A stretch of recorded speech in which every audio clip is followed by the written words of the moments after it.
like, why did you want to work here?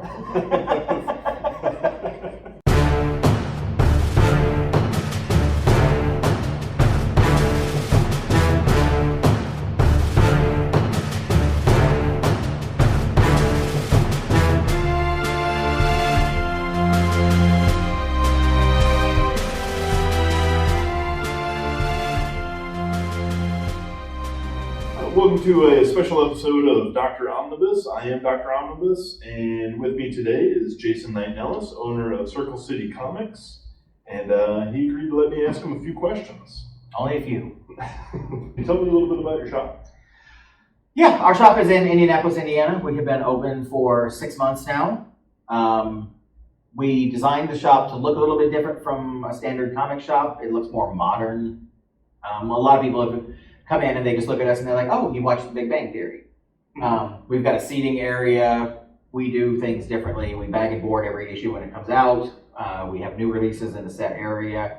We have the rest of the store set up by universes as opposed to straight alphabetizing, where you're going to get into a set of Marvel books first, and then you're going to go into DC, and then you're getting into Image and your small press books, which we've had a lot of customers appreciate, because that way they don't have to look for everything. You don't have to know the specific name of a book that came out. Right. You can just be like, I like Image books.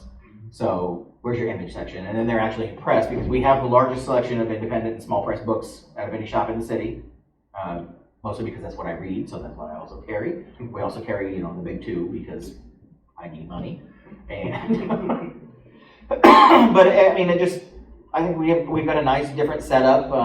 We're open and welcoming to anybody that wants to step foot in the store. We carry different selections. We have an LGBTQ section. We have an African American section. It's not that we're not, we just want something for everybody. And we like that reaction when somebody comes in telling us specifically that they've never seen that in a shop before, and it makes them feel better, and they don't have to worry about, just like buy whatever you want to. It's, we don't care. Right. We're selling it because I bought it. Please buy it. Please buy it back from me. But yeah, things are looking good. The store's been going great, and we're here for the long haul. So, do you host any game nights or anything like that? Like Yeah, we do. Magic Friday or whatever. We don't do Magic. We do Dungeons and Dragons. Right now, 3 days a week. They're looking at pushing that up to 5, because during the 3 days that we do Dungeons and Dragons, we have no player space left available. So they're just looking to get more in. That's great. Getting Magic players is really hard because most of them already have somewhere that they play and they don't want to leave that place. And getting new people into the game is a little difficult. Some of it is just because they're unfamiliar with the game, and the other aspect of that is Magic is a very expensive game to play. Yes, it is. Dungeons and Dragons is a lot cheaper to play and has multiple formats that they do. When we do the Dungeons and Dragons, they usually run Adventures League down on one end of the room, and what they call it Homebrew on the other side. Homebrew doesn't have the restrictions and the rules, and you can use any version of the game that you want to and do all your own campaigns and mix them together just to make it fun. Right. But we've had a lot of success with Dungeons and Dragons, and that's the one that we keep pushing. It's great. That's good to hear that that's still such a popular game. It actually, the #1 selling game in the country last year. Wow. That's cool. So you opened the store 9 months ago or Yep. so? 6 months ago. 6 months ago. 6 months ago. What would you say has been the most challenging part of opening a store, running a store, or what? Most challenging part is just getting word out that you're there. Despite we always do ads on Facebook and Instagram. We do the paid advertisements, to push it out there and get it out to a larger radius of people. But there's still people that come through all the time and they're like, I didn't even know you were here. They live in this general area. That's one of the difficulties that you face. Another is anticipating what you're actually going to sell. When we do the monthly orders from Diamond, that is a process that takes me about 5.5 hours to do once a month. And you have to do your research in between those times to know what books are coming out and what the speculation is on what's going to be a good hit and what's not. And then base your orders off of that. And it's pretty much like playing the lottery a little bit, because you're just randomly guessing on if something's going to work. And I mean, nowadays too, a lot of it is depending on if the creators are going to behave themselves in their private lives. Dark Horse has a Aliens series they're doing right now, which was abruptly canceled after issue 3 because of a problem with the writer, and Dark Horse terminated their contract with the writer and canceled the book. So, like, I sold some of that one, but now I'm pretty sure I'm not going to sell the rest of them because the story will never be done. But yeah, I mean, there's a lot of aspects that it's a very big learning curve that you have to adapt to quickly, because if not, it'll bite you right in the butt. Right. Yeah, I was curious about that before you'd opened. I know that you had started ordering from Diamond several weeks before you opened up the shop, and yeah, I was curious how that was all going to play out for you. Right. Yeah, we were selling some online before we opened, just so that we could, I think from Diamond, I think we had like an 8-month lead time from when we started ordering from Diamond until we actually opened the shop, because we also knew we needed to build a certain amount of back issues, because you don't want to open with nothing. Sure. And you know, you don't just have, oh, we just have what just came out this week, that's it. One spinner rack. Right, that's all. It's okay, 25 bucks to pick from, which you like. Right. So, what advice would you give to anyone who is thinking about opening up a brick and mortar comic book store? Well, somebody might be considering that, Damien, is that plan that for at least the first 2 years, it's gonna take, like I said, it took me and my buddy Ryan about a year from start to finish to get the shop open. It is going to require a significant investment in both, in terms of money and in time. Altogether, we've been open for 6 months now. I still work an average of 55, 60 hours a week at the shop, and probably about another 20, 25 on stuff outside of the shop. That it will consume the majority of your life for the first several years, trying to get your footing back. Most comic shops don't anticipate seeing a positive return anytime in the first 12 months. So, you know, you have to have everything all planned out. And it's a lot of fun. I don't regret it at all. I mean, and I could come and spend 15 hours a day here and it doesn't even feel like I'm at work. And a lot of times, like today during our, get together, it's just standing around and chatting with the customers and talking. I can talk comics all day long, which is perfect. So this is the perfect job. And I know before you opened, you had mentioned that you had certain staff members who had certain specialties or responsibilities. Like, can you tell me about the people that work here and what it is they bring to the table? Right now we have 2 employees, Kevin and Jess. Actually, Dennis was just talking about Kevin, said he's probably the most patient person he's ever seen, because Dennis has 2 younger kids, and they want to. A couple weeks ago, they brought in Pokemon cards because they were just convinced that Kevin would really want to see these Pokemon cards. So they come in, and Kevin is great dealing with the customers on whatever level that you're at and whatever your level of engagement is. He can match that. Right. Jess runs the Dungeons and Dragons games, and then also works on the floor as salesperson. Both of them had very limited knowledge of comics when they came to work for me. But had a passion for it, and since that point in time, they spend a significant part of their paychecks actually buying product and reading it, because they have grown to see what everybody likes about comic books, and they've got their own favorite series now, and then they also read other books while they're at work and flip through it so that they can stay informed when somebody comes in and says, well, what's this book about? Because you don't want to be like, what's this book about? I don't know. It looks like some characters or something. Right. But they've both just been, outstanding and have absolutely no complaints about them whatsoever. It's made it much easier. Well, speaking of reading the new books, what are some upcoming titles that you're particularly excited about? I am really excited. A lot of what I read is alternative and small press stuff. I definitely pick up everything that Valiant puts out. I think I buy pretty much everything that Scout puts out, Aftershock. I'm really curious and excited about the new Hill House imprint that DC is launching at the end of October. just from a visual standpoint and from, to me, the covers of the books that they've solicited look like they're image books or look like small press books. Right. They've departed from their normal logo. They've minimized their stuff on it and gone with a different look for it. And it's also books that they traditionally haven't published.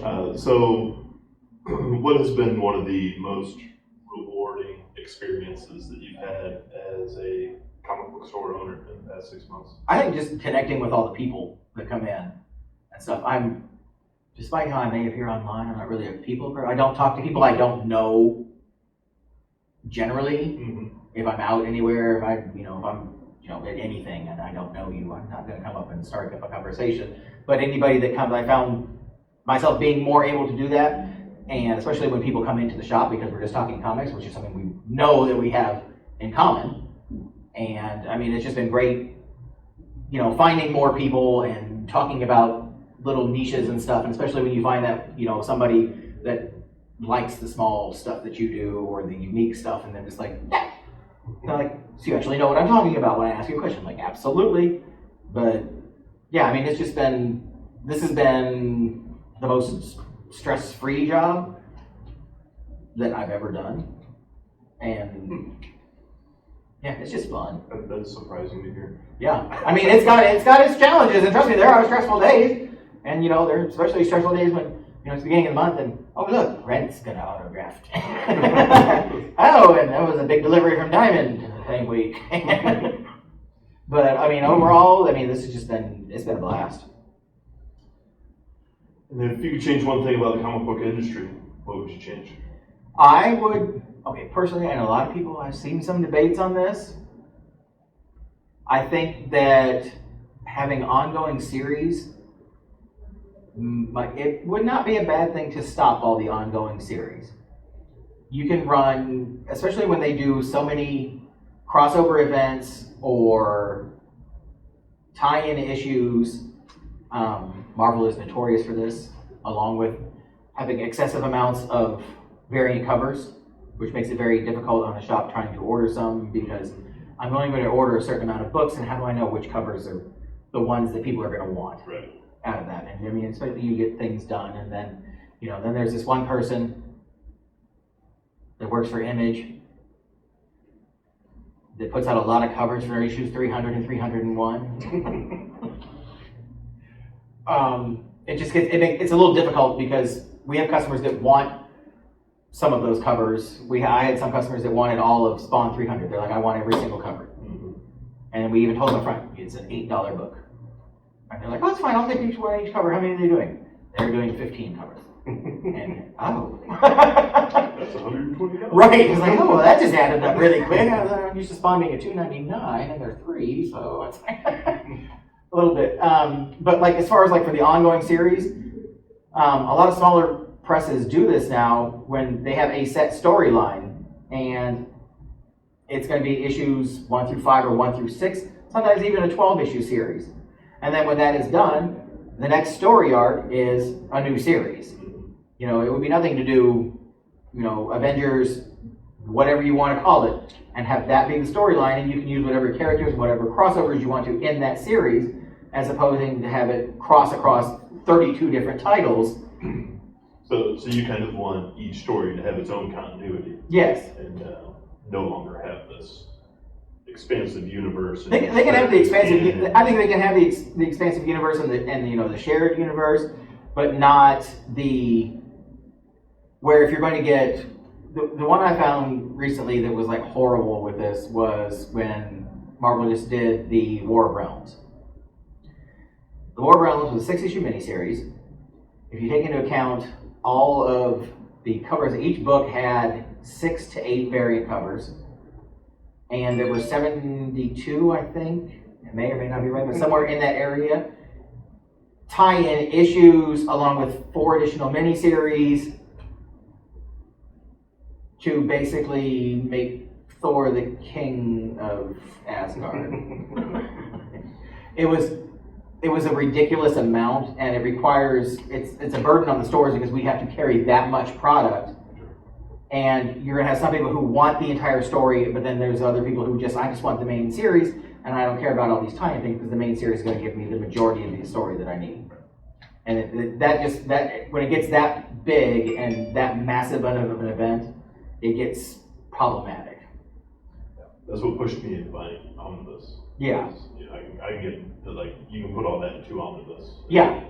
I only have to buy 2 books instead of hunting down 75. Right.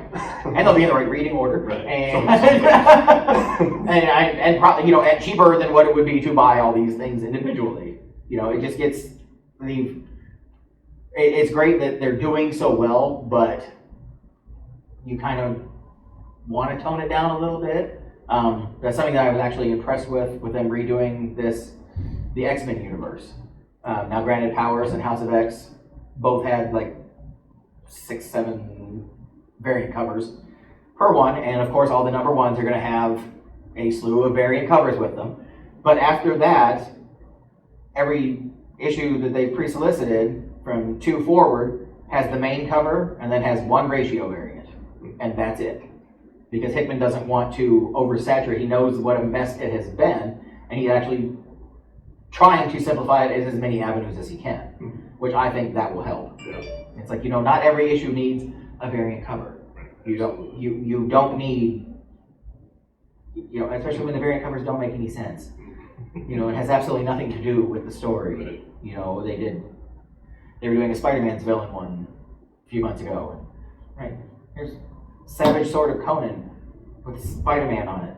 And they did the Conan ones. Yeah, and I'm just like, when they re-released that, they put Conan on every Marvel cover that month. yeah, and I'm just like, And I was like, is he actually? right, is Spider-Man going to show up back in this? Because if so, I might read the book. But I think that sometimes, I get that they're just trying to promote different things, and I know this is Marvel's 80th year, so they're doing their 80th cover celebrations. They've done. I did like the ones that they did recently with the framed around it, like they had done back in the 80s, just for nostalgic reasons. Mm-hmm. That was, something, okay, you're going to do that again, but okay, so you do that, but you don't need, 2 additional covers for it. Right. Just do the main one and that one, Right. but there's just so many that it's crazy.